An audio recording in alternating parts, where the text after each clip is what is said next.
There aren't many parenting books over the years that have reached #1 New York Times best-selling status, but there is one that I'm going to talk about today. I'm going to do a book review of Good Inside by Dr. Becky Kennedy. I will give you 5 big ideas I got from the book, and most of these ideas in this book I do agree with, and I'll talk about some adaptations that might be needed for kids with autism and or speech delays. So let's get into the 5 big ideas I got from Good Inside.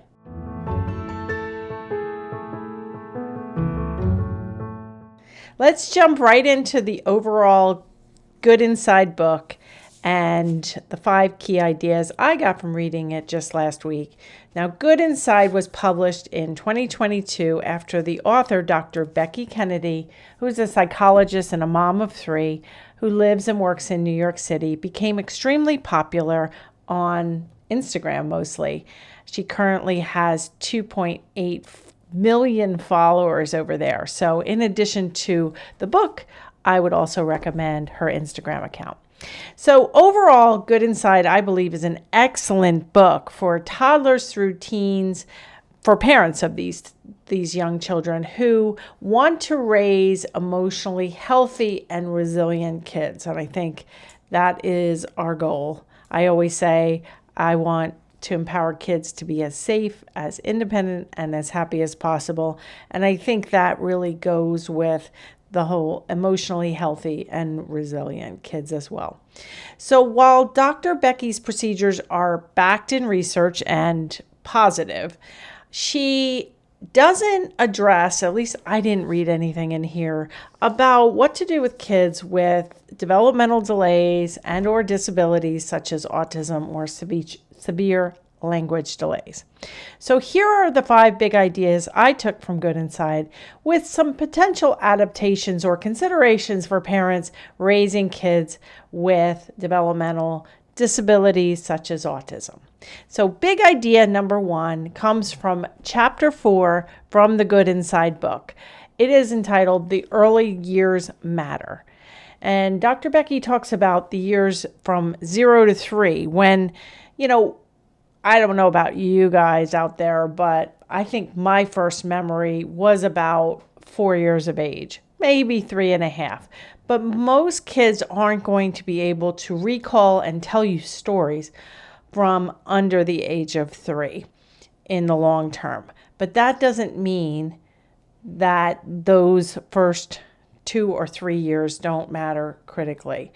And Dr. Becky says these years really form the blueprint of what is going to happen in their life. Their attachment to their parents, trust in their parents and their caregivers are extremely important. And the earlier we can use these techniques, the better.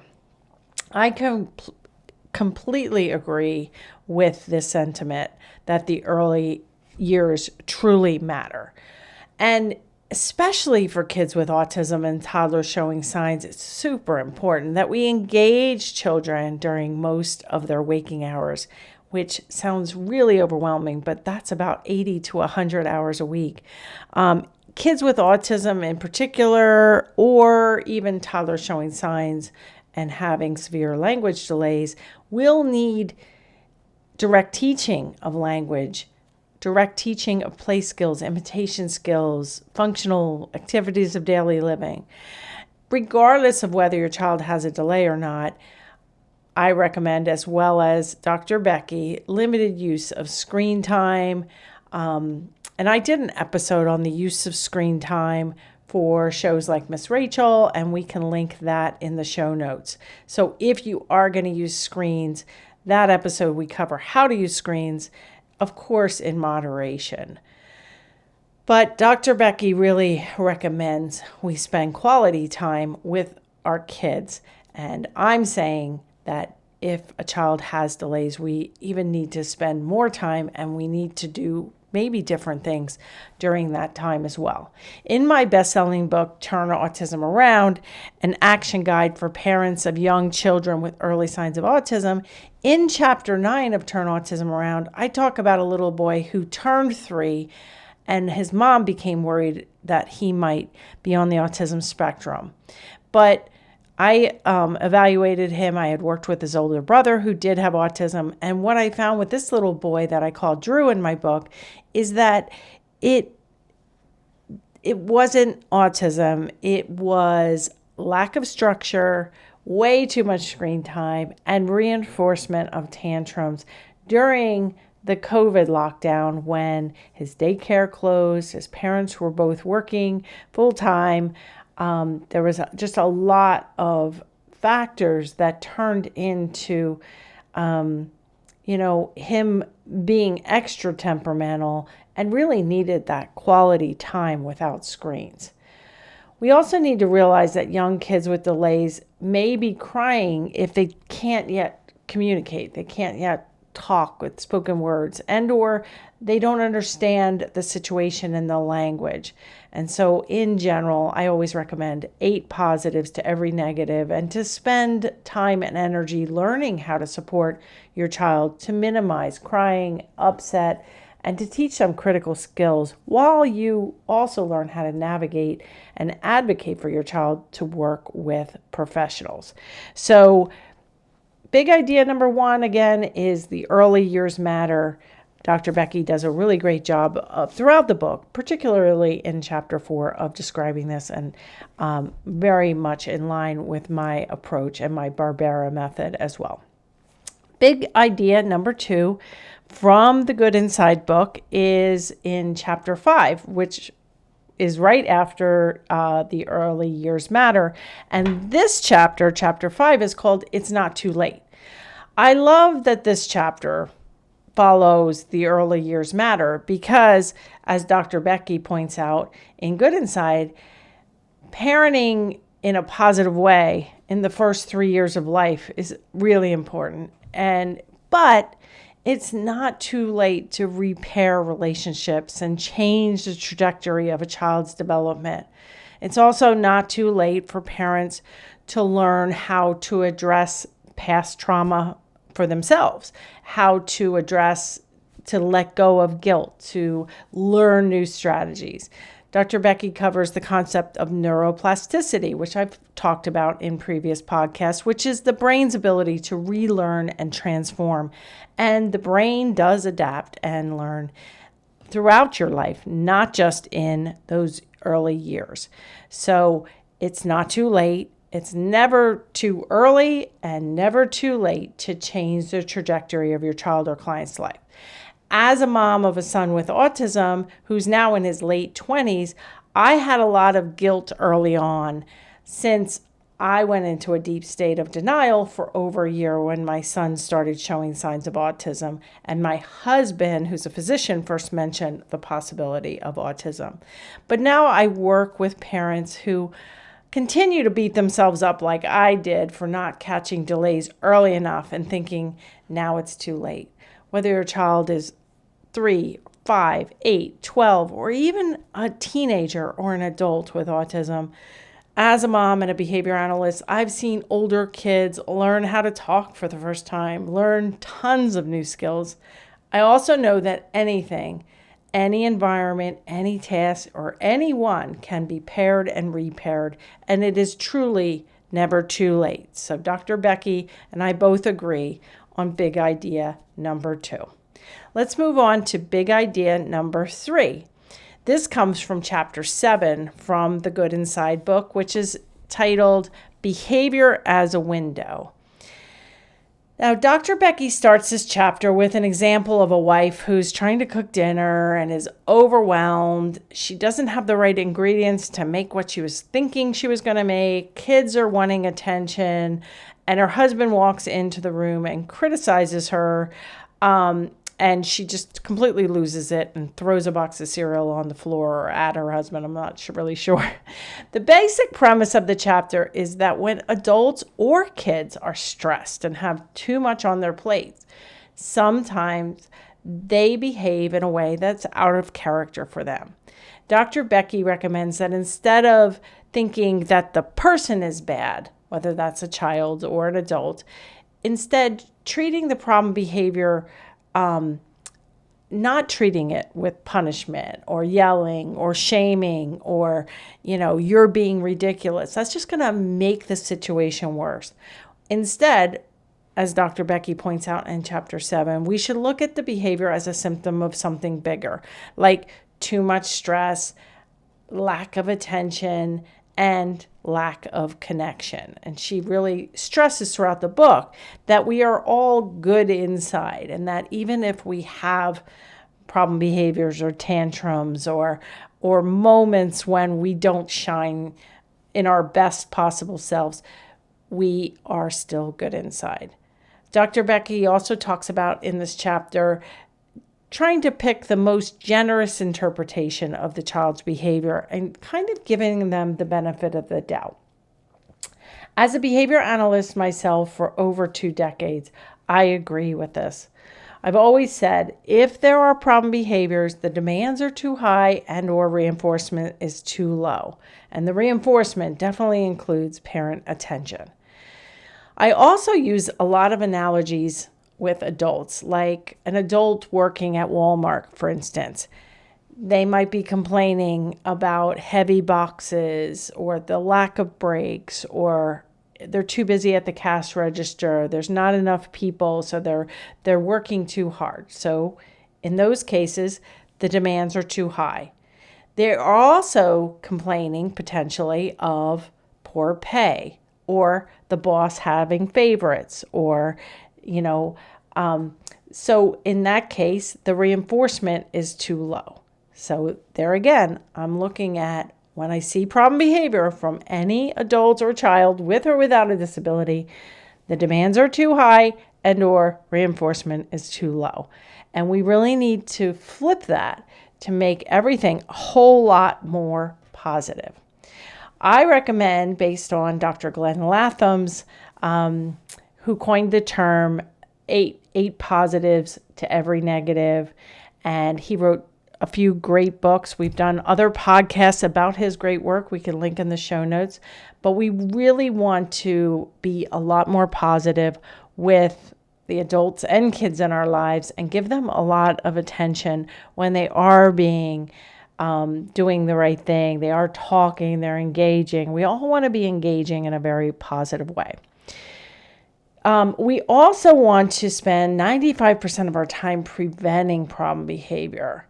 So if a problem behavior occurs, we want to get out of the problem behavior as soon as possible. We don't want to keep nagging the child. We want to keep the child safe and then be the Monday morning quarterback to figure out what went wrong and what to do to prevent the big problem behaviors from occurring next time, because we always want to keep our children as safe as possible, and we don't want a lot of upset and even crying and whining. So we want to get out of that and then figure out how we're going to prevent these big issues from occurring in the future. Okay, big idea number 4 comes from chapter 11 of the Good Inside book. And that chapter is on building connection. And on page 122, Dr. Becky discusses PNP time, which stands for Play No Phone Time, where the parent states it's PNP time. I'm going to put my phone in the other room and Tommy, let's go play. And the child can choose the activity if they're able, and the parent spends about 10 to 15 minutes at a time on PNP time. And if possible, do at least one session with each of your children daily to really connect with them, to give them your undivided attention where you're not focused on your screens either. These short sessions make a difference in giving this undivided attention, and it really can pay off in dividends, especially if you can give the kids as much choice as possible in those play sessions. For kids with autism and or severe speech delays who might be unable to play well or make choices, they will might need more structured teaching sessions with the parent and others. This should be done during playtime, while reading books, and during structured table time sessions, which I cover in my Turn Autism Around book, as well as my online toddler and preschooler courses. And big idea number 5 comes from 2 chapters of the Good Inside book, Chapter 13 on emotional tantrums and Chapter 14 on aggressive tantrums. Dr. Becky states that emotional tantrums, which I would call minor problem behavior, including crying, whining when a child doesn't get something that he or she wants, these emotional tantrums are normal, and Dr. Becky even says healthy. And in the cases where it does not escalate to anything dangerous, no aggressive problem behaviors and those sorts of things, which we're going to talk about in a minute, Dr. Becky recommends holding boundaries but validating feelings. I know you want more cookies, but we need to be all done. You already had 3. That's enough. We're going to put the cookies away, and maybe tomorrow we can have more cookies. She distinguishes these emotional tantrums from aggressive tantrums, which are when children escalate, where they're hurting others, which she talks about. She doesn't talk about self-injurious behavior where the child hurts themselves, or property destruction where a child can, put a chair through a glass window, which fortunately I've never seen anything that extreme. But even, tearing things off walls, throwing things at TVs, those would be in the aggressive tantrum pile as well. But I do like this distinguishing between emotional tantrums and aggressive tantrums. And in aggressive tantrums, I would count aggression towards others, aggression towards self or self-injurious behavior, and property destruction. So I usually put them in minor and major problem behaviors, but I really do like the terms emotional tantrums versus aggressive tantrums. And I would pretty much, as a behavior analyst, I would prevent them as much as possible, but I would treat them in a very similar way as Dr. Becky recommends. Another thing Dr. Becky recommends in these chapters is, and throughout the book, is when you're holding boundaries for bigger problem behaviors like hitting, she uses the line, "I won't let you." I know you're upset, but I won't let you hit your brother. Or, I know you're upset, but I won't let you kick me. So she recommends safety first, and she does suggest carrying kids to safety if needed.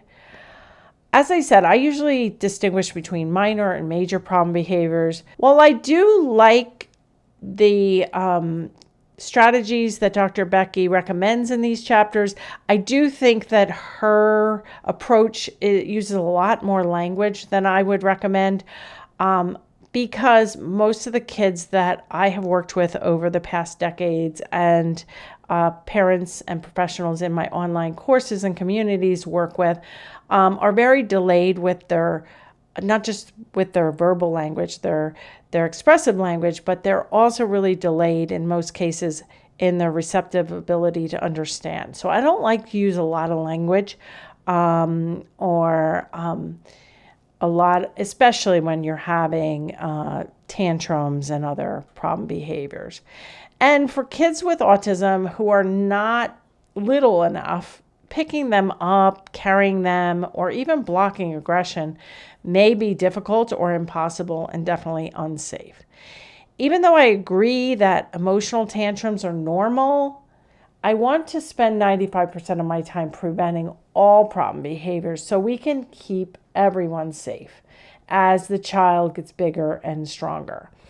I'm going to link a podcast I did on getting rid of hitting in a typically developing 3-year-old with just a few tweaks in a few days after he had been hitting his mom every day for months. We got rid of it in just a few short days with the techniques I talk about in this podcast, which we'll link in the show notes. I think it's podcast 277. Overall, I loved reading Good Inside, and really have very similar approach as Dr. Becky does. There are also additional chapters that I wasn't able to cover on this podcast, but next week I'm going to do a podcast on the Cry It Out method and why I don't recommend the Cry It Out method for anything. And I am going to talk a little bit about Dr. Becky's chapters on separation anxiety and sleep in next week's episode as well, which I really love those 2 chapters as well. Again, we give very similar recommendations. However, I do think that if you have a child with autism and or speech delays, I do think that you are probably going to need some more structured approaches that build on Dr. Becky's Good Inside approach as well. I would highly recommend reading Dr. Becky's Good Inside book, as well as my Turn Autism Around book, and following both of us on Instagram, TikTok, YouTube, and Facebook. I hope that was helpful. If it was, please share this episode with someone who would benefit, and I'll see you right here next time, same place. Have a good one.